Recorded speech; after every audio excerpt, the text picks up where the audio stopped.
Hello students, हम कर रहे हैं इकोनॉमिक्स और इकोनॉमिक्स के अंदर जो है रेवेन्यू चैप्टर हमारा चल रहा था। तो बस चैप्टर एंडिंग पे ही था, उसमें एक टॉपिक बाकी था, वो मैं आज आपको करवा देता हूँ। थोड़ी दिन बीच में क्लास नहीं आ पाई, थोड़ी सी मेरी तबीयत भी डाउन थी और कुछ पर्सनल काम था, इस वजह से नहीं आई। अब लेक्चर कंटिन्यू आएंगे।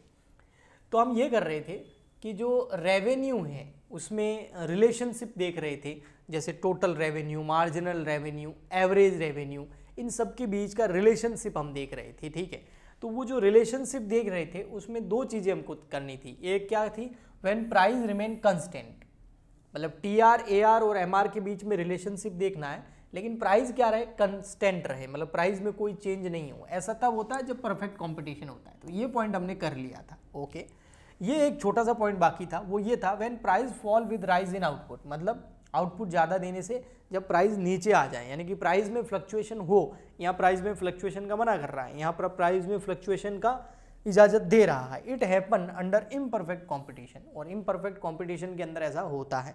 तो ये हमने कर लिया कि प्राइस कांस्टेंट होती है, तो टीआर, एमआर और एआर के बीच में क्या रिलेशनशिप होता है। आज के लेक्चर के अंदर हम करेंगे कि जब प्राइस में चेंजेस होते हैं, फ्लक्चुएशन होता है, तब टीआर, एमआर और एआर के बीच में क्या रिलेशनशिप होते हैं। तो आइए देखते हैं। तो सीधा वही निकालते हैं हम। ये कर लिया था, यहां से करना था हमको। देखो, relationship between AR and MR. AR यानी कि एवरेज रेवेन्यू, एमआर मतलब मार्जिनल रेवेन्यू। तो इन दोनों के बीच में क्या रिलेशनशिप होता है ना, इन दोनों के बीच में क्या रिलेशनशिप होता है जब प्राइस जो है, ये देखो, when price fall with rise in output, अगर ज़्यादा सप्लाई आ जाए, ज़्यादा आउटपुट सप्लाई कर दिया जाए, ज़्यादा प्रोडक्ट मार्केट में सप्लाई कर दिया जाए, तो प्राइस कम हो जाती है। ठीक है, ओके। तो यहाँ पर देखेंगे, हमको डिफरेंस देखना है एआर और एमआर के बीच में। और आपको पता है रेवेन्यू के अंदर हमने देखा है कि जो प्राइस होती है वो किसकी इक्वल होती है, एआर के ऊपर होती है। पी इक्वल टू एआर ही होता है, एवरेज रेवेन्यू होता है। ठीक, अगर आपने एवरेज रेवेन्यू वगैरह नहीं देखे हैं तो इन रेवेन्यू चैप्टर के शुरू के आप लेक्चर्स जरूर देख ले, ताकि आपको जो मैं बोल रहा हूँ समझ में आए। ओके, अब टीआर और एमआर, ये टोटल रेवेन्यू और ये मार्जिनल रेवेन्यू है। तो एआर और एमआर के बीच में अगर रिलेशनशिप देखना है तो देखिए, हम यहाँ पर एक छोटा सा चार्ट बना लेते हैं। यहाँ पर कर लेते हैं हम क्वांटिटी, ये है आपका 1 2, एक सेकेंड बस, ये आ गया हमारा 0, ये एक्स एक्सिस, ये वाई। यहाँ पर कर लेते हैं क्वांटिटी 1 2 3 4 5। ठीक है, आपको दिख रहा होगा अच्छे से, यस, ओके। और अब हम ले लेते हैं यहाँ पर AR। जब क्वांटिटी 1 है तो AR कितना है, 5। तो यहाँ पर मैं एक बार रेवेन्यू को लिख देता हूँ, और रेवेन्यू के बीच में गैप दे देते हैं हम, 10 तक जाना चाहिए कम से कम, तभी सही रहेगा। तो 1 2 3 4 5 6 7, ये 8 और ये 9। ठीक है, 9 तक। तो वाई एक्सिस ऊपर कर देते हैं। अब देखो, यहाँ पर जब यूनिट 1 सोल्व करते हैं तो एवरेज प्राइस कितनी होती है हमारी, 5। तो यहाँ आ गया 5। ठीक है, और यूनिट सेकंड सोल्व करने पर एवरेज प्राइस हो जाती है 4। थर्ड पे थर्ड, ऐसे एवरेज प्राइस जो है, जितनी ज़्यादा हम यूनिट सोल्व करते हैं, एवरेज प्राइस क्या हो जाती है, कम होती जाती है। ये देखो आप, तो ये जो मैं अभी ड्रॉ कर रहा हूँ, ये किसका है, एवरेज रेवेन्यू का है कर्व। ठीक है, ये एवरेज रेवेन्यू कुछ ऐसे आती है, AR। ओके, ठीक है। तो ये एवरेज रेवेन्यू की। मार्जिनल रेवेन्यू देखो कैसे हो रही है, जब यूनिट 1 सोल्व कर रहे हैं तो मार्जिनल रेवेन्यू कितनी है, 5। तब मार्जिनल रेवेन्यू कितनी है आपकी, 5 है। ये देखो, मार्जिनल रेवेन्यू यहाँ पर 5। तो मार्जिनल रेवेन्यू भी यहीं से स्टार्ट हो रही है।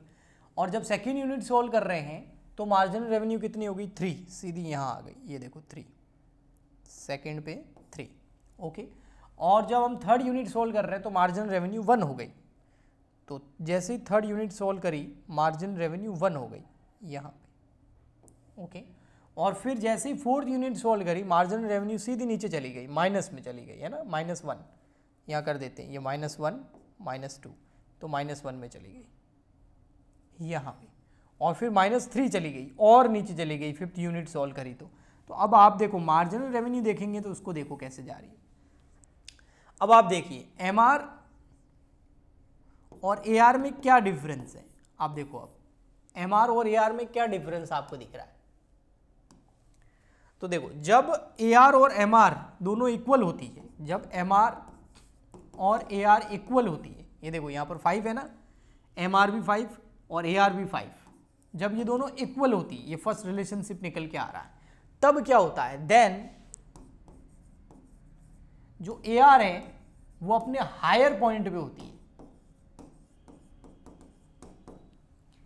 जब भी MR और AR इक्वल होगी, ये देखो MR और AR केवल एक जगह इक्वल है, जब MR और AR कब इक्वल है, जब एक यूनिट बेचने से 5 का रेवेन्यू होता है, तो MR भी 5 रेवेन्यू, AR भी 5 रेवेन्यू। लेकिन जब ये दोनों इक्वल होती है ना, उस टाइम क्या होता है पता है, AR अपने हाई लेवल पे होती है, इससे ऊपर AR कभी नहीं जाएगी, इसके बाद में AR को नीचे ही आना है। देखो एवरेज रेवेन्यू हमेशा नीचे आ रही है।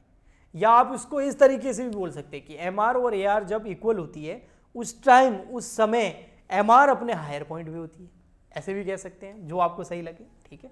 तो ये फर्स्ट रिलेशनशिप हो गया।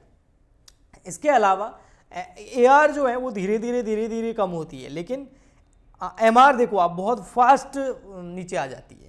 तो AR का जो स्लो डाउन है वो धीरे धीरे होता है, स्पीड से उतना नहीं होता है प्रोपोर्शनली देखा जाए तो। लेकिन MR बहुत ज़्यादा, मार्जिनल रेवेन्यू बहुत ज़्यादा नीचे आ जाती है और फिर जीरो होकर नेगेटिव भी चली जाती है, जबकि AR नेगेटिव कभी नहीं जाती है। ओके, ठीक। अब यहाँ पर मैं कुछ आपको दिखा भी देता हूँ, आपको ये स्क्रीनशॉट लेना है तो आप ले सकते हैं, ठीक है। मैं हटा रहा हूँ आप, हाँ। अब यहाँ पर कुछ रिलेशनशिप लिखा हुआ भी है, मैं आपको दिखा देता हूँ, ये देखिए। AR increases as long as MR is higher than AR, है ना। MR जब ज़्यादा होता है, when MR जो है AR से ज़्यादा होता है तो AR इंक्रीज होता है, सही बात है। MR जैसे ही ज़्यादा होगा ना तो एवरेज रेवेन्यू इंक्रीज होना ही है, ओके। और अगर MR कम हो जाता है तो AR भी आपका डिक्रीज होना स्टार्ट कर देता है, ओके, ठीक। अब एक चीज़ यहाँ देखिए, ये है आपका टोटल रेवेन्यू, ये है TR, sorry, total revenue and MR में क्या रिलेशनशिप होता है जब प्राइस में फ्लक्चुएशन होता है। आप देखिए यहाँ पर सीधा रिलेशनशिप आपको यहाँ दिख रहा होगा कि टोटल रेवेन्यू ये रहा, ये इंक्रीज हो रहा है, देख रहे हो आप, इंक्रीज हो रहा है, और मार्जिनल रेवेन्यू भी इंक्रीज हो रहा है। इंक्रीज होता हुआ था डिक्रीज भी हो रहा है, इंक्रीज तो क्या हो रहा है, ये देखो यहाँ पर टोटल रेवेन्यू और मार्जिनल रेवेन्यू दोनों क्या है, 5, ठीक है। उसके बाद क्या हो रहा है, टोटल रेवेन्यू इंक्रीज हुआ लेकिन मार्जिनल रेवेन्यू डिक्रीज हुआ, फिर टोटल रेवेन्यू इंक्रीज और हुआ, 9 हो गया, ये 1 हो गया, कम हो गया। लेकिन एक पॉइंट ऐसा आता है, ये मेन है इनके बीच में, कि TR जब मैक्सिमम होता है ना उस टाइम MR 0 होता है।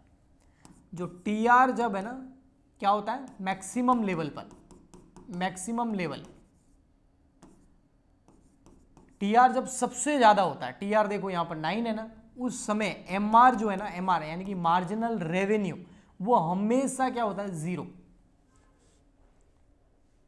ये देख लो आप, यहाँ पर सबसे ज़्यादा TR कहाँ है, यहाँ भी 9 है लेकिन यहाँ भी 9 है, लेकिन ये 9 मानेंगे हम, ठीक है। बस इसके बाद डिक्रीज होना स्टार्ट हो गया तो हायर लेवल ये हो गया।